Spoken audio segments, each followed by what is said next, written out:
gucken wir mal, was wir hier für Kommentare haben. Du bist der Beste, das ganze Land liebt dich. Ja, danke auf jeden Fall für die netten Worte. Ich brauche ein Bild.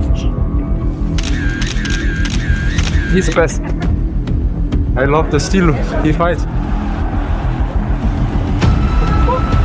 Also in dem Moment, als er sich dieses Bein geschnappt hat, haben erstmal alle auch so ein bisschen gelacht.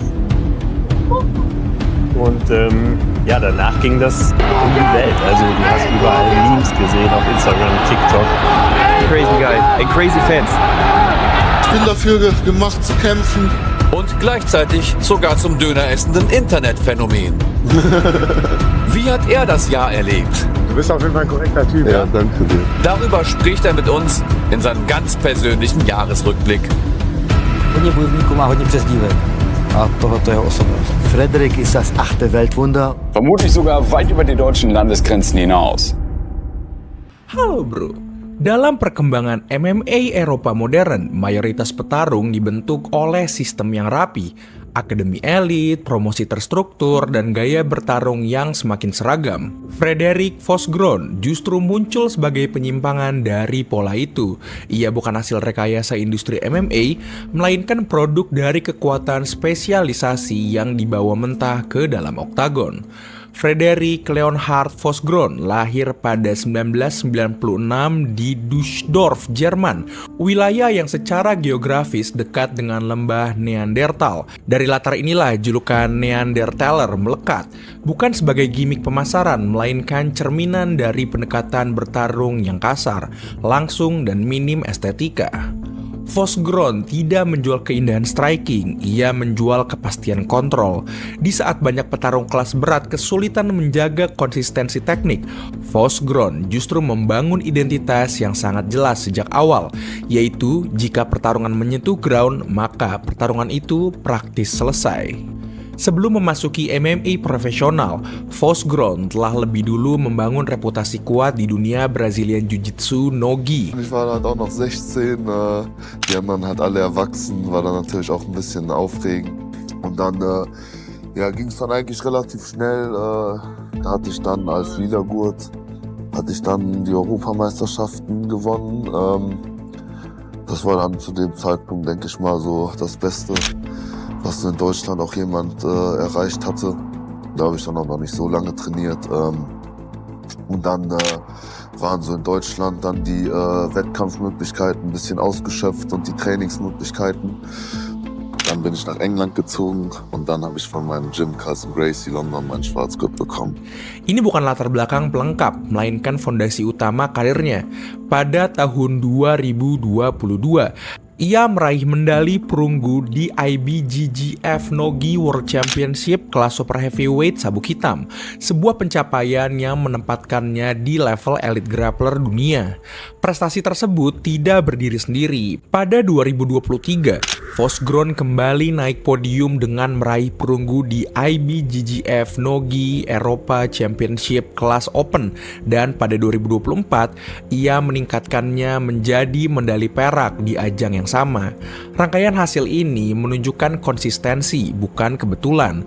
Vosgrond bukan grappler satu turnamen, melainkan atlet dengan kualitas teknik yang stabil di level internasional. Yang menarik, gaya grappling Vosgrond tidak mengandalkan kelincahan atau fleksibilitas ekstrim seperti banyak atlet di weight yang lebih kecil. Ia mengandalkan tekanan, posisi, dan efisiensi biomekanik, karakteristik yang sangat compatible dengan kebutuhan MMA kelas berat. Frederik Vosgrond memulai karir MMA profesionalnya pada 30 Mei tahun 2021 di Levels Fight League, Amsterdam. Tetapi kata transisi sebenarnya kurang tepat untuk menggambarkan apa yang ia lakukan. Banyak grappler yang memasuki MMA dengan kesadaran bahwa mereka harus belajar striking, membangun feint, dan bermain jarak demi bertahan hidup. Vosgrond mengambil jalur yang jauh lebih ekstrim. Ia tidak mengubah identitasnya agar cocok dengan MMA. Ia memaksakan struktur MMA tunduk pada kekuatan yang sudah ia kuasai sepenuhnya. First of all, I disagree. Wasn't an unbelievable performance. Could have done much better, but for the first MMA fight, yeah, it was okay. But I'm not really happy with Yeah, fourth. Sejak pertarungan profesional pertamanya, pola Vosgrond terlihat jelas dan nyaris tidak pernah berubah. Ia tidak membuang waktu untuk pertukaran pukulan yang panjang. Tekanan maju menjadi kunci utama. Langkah kakinya tidak eksplosif tetapi konsisten dan tanpa ragu mendorong lawan ke arah cage. Di titik ini, MMA modern sering memperlihatkan celah terbesarnya, yaitu ruang cage yang seharusnya memberi kebebasan bergerak justru menjadi alat kontrol bagi grappler yang memahami posisi. Vosgrond menggunakan clinch bukan sebagai fase sementara, melainkan sebagai tujuan. Body lock, underhook berat, dan tekanan bahu digunakan untuk mematahkan postur lawan. Ia tidak mengejar takedown spektakuler, ia mengejar posisi yang tidak bisa dilawan. Begitu lawan kehilangan keseimbangan dan punggung mereka menempel ke pagar, pertarungan praktis sudah berpindah ke wilayah Vosgrond sepenuhnya. Yang membedakan Vosgrond dari banyak grappler MMA lainnya adalah ketenangannya di fase transisi. Ia tidak terburu-buru menurunkan lawan ke matras. Ia bersedia menghabiskan waktu di clinch, menguras tenaga lawan, mematikan usaha bertahan, sebelum akhirnya membawa pertarungan ke ground dengan kontrol penuh. Ini adalah pendekatan khas grappler tingkat tinggi, bukan petarung MMA yang belajar grappling.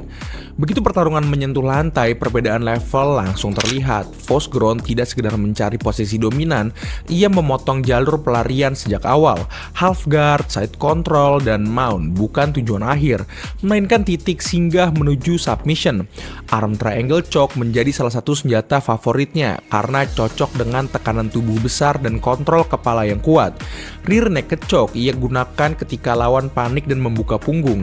Bahkan teknik beresiko tinggi di MMA seperti heel hook dapat ia eksekusi dengan kecepatan dan presisi yang menunjukkan latar belakang kompetisi nogi kelas dunia. Hingga tahun 2025, Vosgrond mencatatkan rekor profesional tak terkalahkan dengan seluruh kemenangan diraih melalui submission. Tidak satupun pertarungan berakhir melalui keputusan juri, dan tidak ada fase di mana ia terlihat bermain aman. Ia bertarung dengan asumsi bahwa pertarungan harus selesai dan selesai di wilayahnya. Kemenangan-kemenangan di organisasi seperti We Love MMA dan Octagon MMA memperlihatkan bahwa ini bukan dominasi level regional rendah. Ia menghadapi lawan-lawan yang berpengalaman yang memahami ancaman grappling, namun tetap gagal keluar dari kontrolnya. Salah satu kemenangannya bahkan berakhir dalam hitungan detik, sebuah ilustrasi ekstrim tentang betapa kecilnya margin kesalahan ketika berhadapan dengan spesialis submission murni. Pendekatan Vosgrond menantang asumsi dasar MMA modern. Ia membuktikan bahwa adaptasi tidak selalu berarti menambahkan elemen baru ke dalam gaya bertarung. Dalam kasusnya, adaptasi justru berarti menghilangkan semua yang tidak perlu dan memaksimalkan satu keunggulan sampai titik ekstrim. Di dalam cage, ia bukan petarung yang mencoba bertahan di MMA. Ia adalah grappler yang memaksa MMA beroperasi di bawah aturannya sendiri. Fase ini menegaskan satu hal penting, yaitu keberhasilan Vosgrond bukan hasil keberuntungan atau lawan yang lemah, melainkan konsekuensi logis dari spesialisasi yang dibawa tanpa kompromi ke dalam olahraga yang seringkali terlalu percaya pada keseimbangan gaya. Dalam struktur MMA modern, kelas berat selalu menjadi divisi paling paradoksal.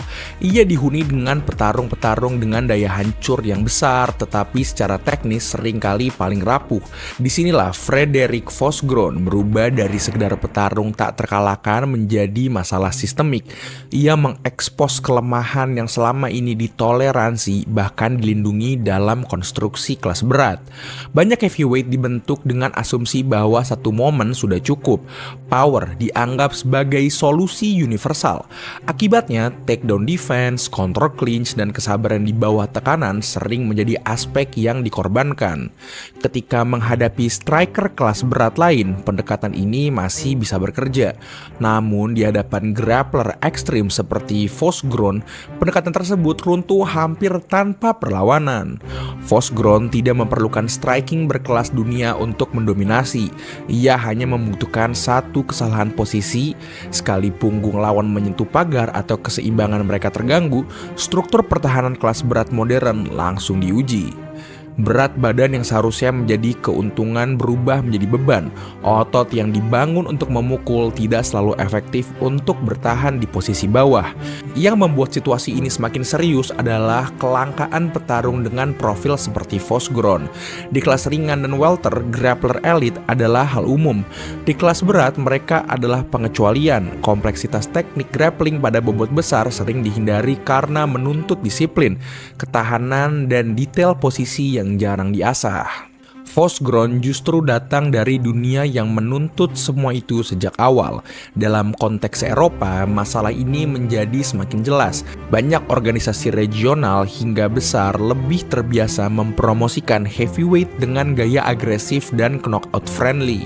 Petarung seperti Vosgron tidak selalu cocok dengan narasi hiburan cepat.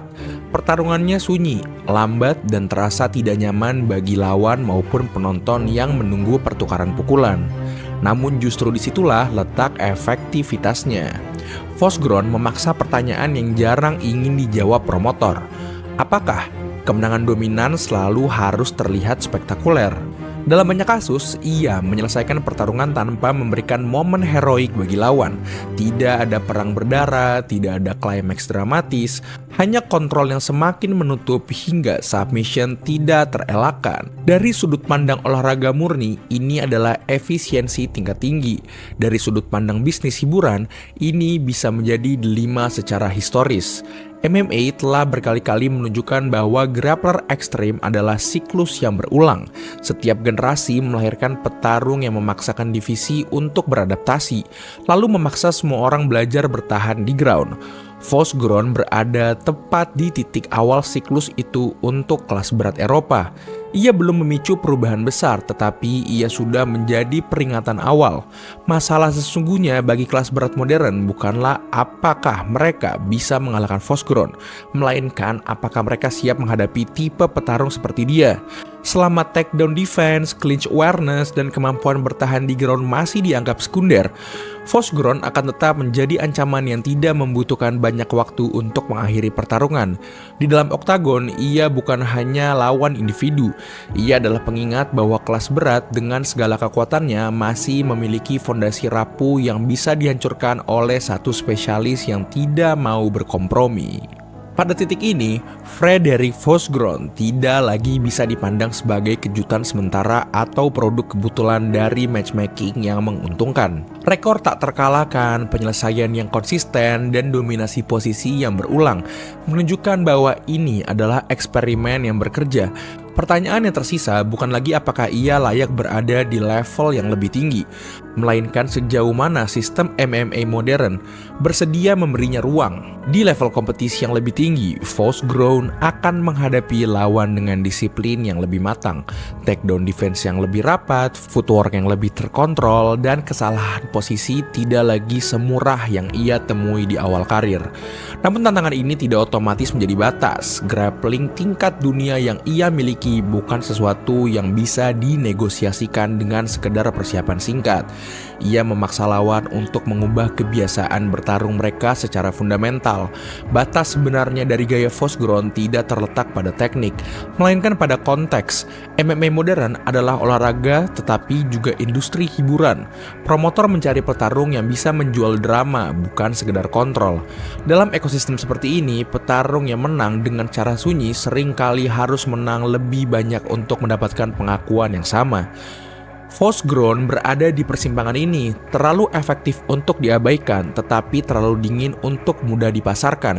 Namun sejarah MMA menunjukkan pola yang konsisten. Setiap kali olahraga ini mencoba menghindari spesialis ekstrim, realitas kompetitif selalu memaksa mereka kembali.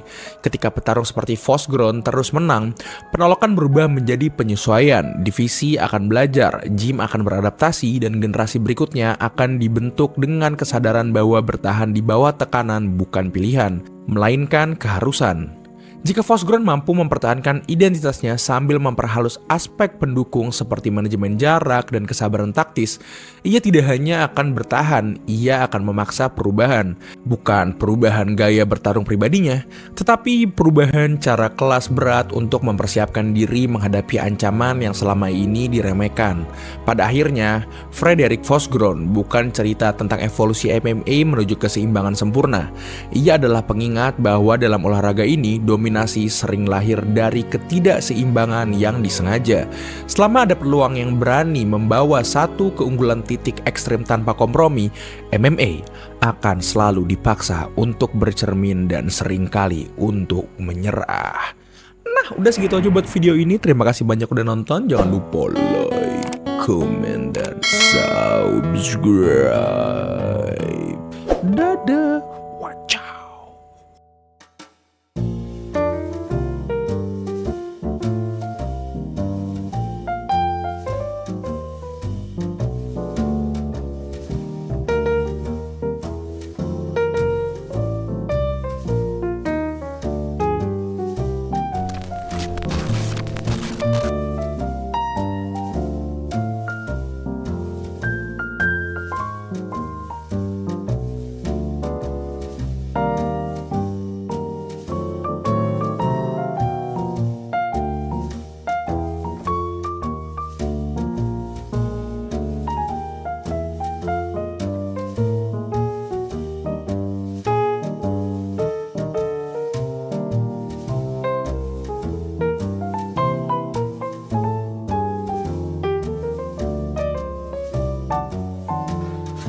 Is there anybody in here?